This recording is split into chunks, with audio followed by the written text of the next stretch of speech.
കോട്ടയം തിരുവാതിക്കലിൽ വ്യവസായിയും ഭാര്യയും കൊല്ലപ്പെട്ട സംഭവത്തിൽ കൂടുതൽ വിവരങ്ങളാണ് ഇപ്പോൾ പുറത്തു വന്നുകൊണ്ടിരിക്കുന്നത്.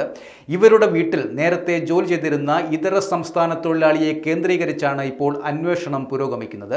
ഇയാളെ കസ്റ്റഡിയിൽ എടുത്തിട്ടുണ്ടെന്നാണ് വിവരം. നേരത്തെ വീട്ടുജോലിക്ക് നിന്നിരുന്ന അസം സ്വദേശിയായ ഇയാളെ മൊബൈൽ മോഷണത്തിന്റെ പേരിൽ വീട്ടിൽ നിന്നും പറഞ്ഞുവിടുകയായിരുന്നു. ഇതിന്റെ വൈരാഗ്യത്തിലാണോ കൊലപാതകം എന്നതിൽ സ്ഥിരീകരണം ആയിട്ടില്ല. ഇന്ദ്രപ്രസ്ഥം ഓഡിറ്റോറിയം ഉടമ വിജയകുമാറും ഭാര്യ മീരയുമാണ് ക്രൂരമായി കൊല ചെയ്യപ്പെട്ടത്.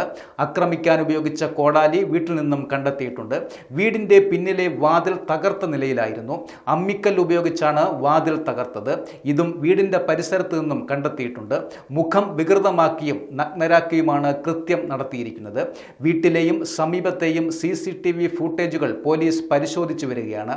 എന്നാൽ ഹാർഡ് ഡിസ്കുകൾ പലതും കാണുവാനുമില്ല. ആസൂത്രിതമായാണ് കൊല നടത്തിയതെന്ന നിഗമനത്തിലാണ് പോലീസ്. കൂടാതെ വിജയകുമാറിന്റെ വീട്ടിലെ നായകളെ അവശനിലയിലും കണ്ടെത്തിയിട്ടുണ്ട്. 2 നായകളാണ് വീട്ടിൽ ഉണ്ടായിരുന്നത്. ഇവയെ രാത്രി മയക്കിക്കിടത്തി എന്നാണ് സൂചന. മയക്കുന്നതിനായി എന്തോ നൽകിയിട്ടുണ്ടെന്നാണ് വിവരങ്ങൾ. അതേസമയം തന്നെ മോഷണശ്രമം നടന്നിട്ടില്ല എന്നാണ് പോലീസിന്റെ പ്രാഥമികമായ വിലയിരുത്തൽ.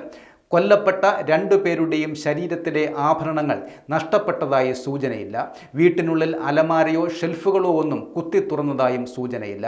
ഇന്നു രാവിലെ വീട്ടിലെത്തിയ ജോലിക്കാരിയാണ് വിജയകുമാറിനെയും മീരയെയും ചോര വാർന്ന മരിച്ച നിലയിൽ കണ്ടെത്തിയത്.